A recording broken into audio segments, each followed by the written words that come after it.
శివాజీ మాటలు అసలు కరెక్టే అంటారు మాట్లాడడం అంటే ఒక్క ఓట్లే నేను ఇప్పుడు ఇంత చెప్పాను కదా, ఒక్క మాట కానే సామాన్లు అదొక్కటే కొంచెం ఒకలా ఏదో అనబోయి ఏదో అనొచ్చు, అంతేగాని ఆయన కావాలని ఆడకూతుర్ని అంటాడా?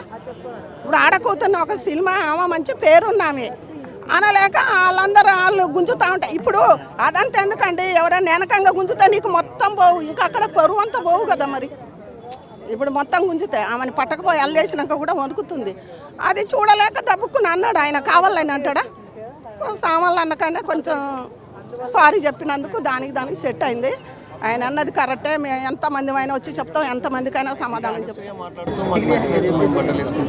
మీరు నచ్చినట్టు అంటే మీరు ఈ లోకంలో ఈ భారతదేశంలో బతుకుతున్నారు కదా, ఇక్కడ సినిమాలు తీస్తే మేము చూస్తున్నాం కదా, అంటే మా పిల్లలు చెడిపోవాలా? మరి ఇప్పుడు మీరు బట్టలు వేసుకుంటే మా ఉన్న పిల్లలు చెడిపోవాలా అని చెప్పు.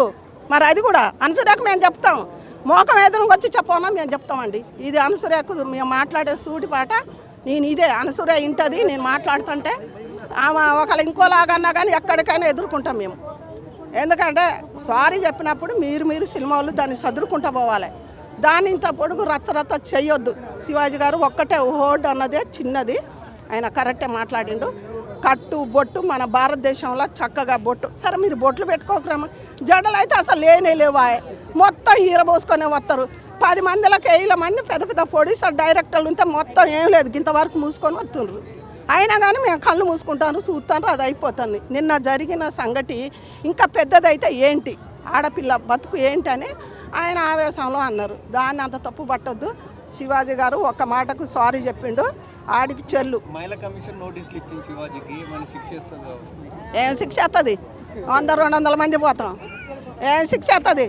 ఏ మహిళా కమిషనరు నేను మాట్లాడతా, ఆ పిల్లలందరూ గక్కడ ఆడాలని అది చేసినప్పుడు వాళ్ళకి శిక్ష చేయవను, డబ్బున పట్టుకోమని చేయవను, వాళ్ళ మేము పోతాం, మా అడ్రస్ మా ఫోన్ నెంబర్ ఇవ్వను మీకు ఇస్తా. ఎందుకు వేస్తుంది? ఏం దొంగతనం చేసిండు ఆయన చెప్పు. సరే వేస్తుంది కరెక్టేనా, ఆయన దేనికి వేస్తుంది, ఎందుకు వేస్తుంది? ఆమె అన్నందుక ఇంకా మరి చాలా మందిని మాట్లాడినారు కదా, వాళ్ళ ఎవరికి వేయలేదు ఎందుకు, మరి ఆయనకి ఎందుకు వేయాలా? వేయమని మేము అందరం వస్తాం, మేము 200 మందికి 1000 మంది కదిలి వస్తాం, సినిమా ముందా స్టూడియోల ముందా మేము వచ్చి మాట్లాడతాం. అనసూయ కూడా ఇవన్నీ వినాలే. సరే సారీ చెప్పినందుకు అనసూయ గారు కూడా చదువుకొని మీరు సినిమా వాళ్ళు ఓకే మంచిగా ఉండుండ్రు, అంతే మేము కోరుకునేది. తెలిసిపోతే ఆయన ఆవేశాలు అన్నాడు, ఆ మాటకి ఈ యూట్యూబ్లో ఆయన ఏడిపించి ఒకవేళ ఆయన సిగ్గుకుపోయి ఏదైనా చేసుకుంటాడు అనుకో, వాళ్ళ పిల్లలకి వాళ్ళ భార్యకి మా సమాధానం చెప్పుద్దా? చెప్పదు కదా. అందు గురించే శివాజీ గారిని అంటున్నా, ఎవరిది వద్దు, ఆయన ఏందో ఆయన పని ఏందో ఆయన పేరేందో నిలబెట్టుకొని ఉంటే చాలు. దాన్ని ఏమంటారంటే వీళ్ళకు వేసుకుని పోయేటోళ్ళకు ముదగాలు మెయిన్ తల్లిదండ్రికి సిగ్గు ఉండాలి.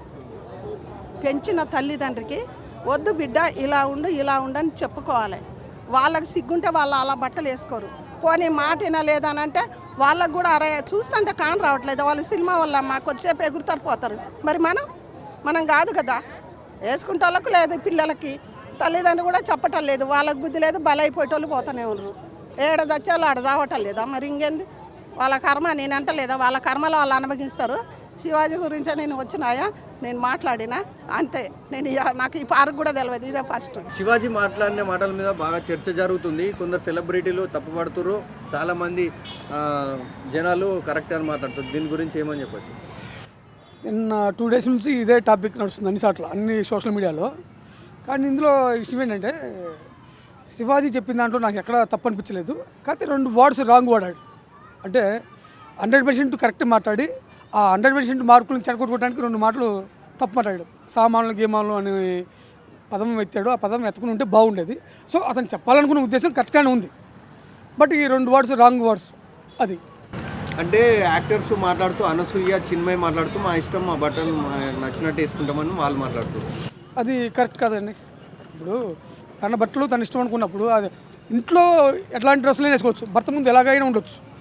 అది ఇంట్లో బెడ్రూమ్ వరకు. అది సొసైటీలు తిరిగేటప్పుడు కొంచెం సాంప్రదాయబద్ధంగా ఉండాలి.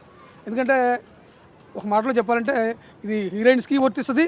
అట్ ది సేమ్ టైం సొసైటీలో మనం ఒక రోడ్డు మీద వెళ్తున్నప్పుడు కూడా చాలామంది అమ్మాయిలు డ్రెస్సులు చాలా ఎక్స్పోజింగ్ డ్రెస్లా ఉంటాయి, అవి చూసి యూత్ ఉంటారు, కొంచెం టెంప్ట్ అయిపోతుంటారు. సో టెంప్ట్ అవుతాడని మనం అంటే మిగతా వాళ్ళు అంటారు మీ మైండ్ సెట్ బాగలేదు బాబు, మీ చూపు బాగలేదు అంటారు. కానీ ఇండైరెక్ట్గా ఈ యూత్ చెడిపోవడానికి కూడా ఈ అమ్మాయిలు ఇలాంటి డ్రెస్సులు వేసుకోవడం వల్ల యూత్లో చెడు ఆలోచనలు వస్తాయి. సో అది కరెక్ట్ కాదు వేసుకోవడం. ఇంట్లో మన ఇష్టం ఎలాంటి డ్రెస్సులు వేసుకోవచ్చు. బయటకు వచ్చినప్పుడు సొసైటీలోకి వచ్చినప్పుడు కొంచెం గౌరవంగా మంచి డ్రెస్ వేసుకుంటే మంచిది. అంటే మహిళా కమిషన్ కూడా అతనికి నోటీసులు పంపించింది శివాజీ గారికి. ఇలాంటి శిక్ష ఏమన్నా వేస్తారనుకుంటున్నారా? శిక్ష పడేంత తప్పేం మాట్లాడాడు ఆయన, నాకు అర్థం కావట్లేదు. 99% కరెక్ట్ మాట్లాడాడు. అందరి ఆలోచనలను మన ఎగ్జాంపుల్ మేము కూడా అదే ఆలోచిస్తాం. అందరి జనాల మనసులో ఉన్నది వాళ్ళు ఆలోచించేదే శివాజీ బయటపడ్డాడు. అంతే తప్ప అతని మీద శిక్ష పడేంత నేర చరిత్ర మాటలే ఏం లేవు. కాకపోతే అతను ఏంటంటే ఆ ఫ్లోలో ఆ సామాన్లు అనే పదాల దగ్గర ఏ పదం వాడాలో అతనికి తెలియక ఆ టైంలో ఆలోచించగా ఆ టెంప్టేషన్ ఆ ఫ్లోలో సామాన్లు అనే పదం వాడాడు. అదొకటి రాంగ్. సో అతను చెప్పాలనుకున్న ఉద్దేశం మంచి ఉద్దేశం, తప్పట్టేంత ఉద్దేశం లేదు. మహిళా కమిషనరు ఆయనకి ఏదో శిక్ష దించి క్షమాపణలు అడిగేంత తప్పు పదాలు అయితే కాదు. అంటే మహిళా కమిషన్ నోటీసులు పంపడం అది కరెక్టే అంటారా? కరెక్ట్ అంటే ఇప్పుడు తప్పు పట్టాలన్నా తప్పు పడతారు. చాలామంది ఆయన వాడిన లాంగ్వేజ్ నచ్చని వాళ్ళు ఉంటారు, ఆపోజిట్ వాళ్ళు ఉంటారు, అతనితో ఇష్టం లేని ఉంటారు. ఏదో ఒక తప్పు దొరికింది. సో ఇంకా డెఫినెట్లీగా అది 10 మంది తప్పు అంటే తప్పేది, ఎక్కువ మంది కరెక్టే అంటే కరెక్టే. సో ఏంటనేది ఇంకా అది వాళ్ళ ఇష్టం. అది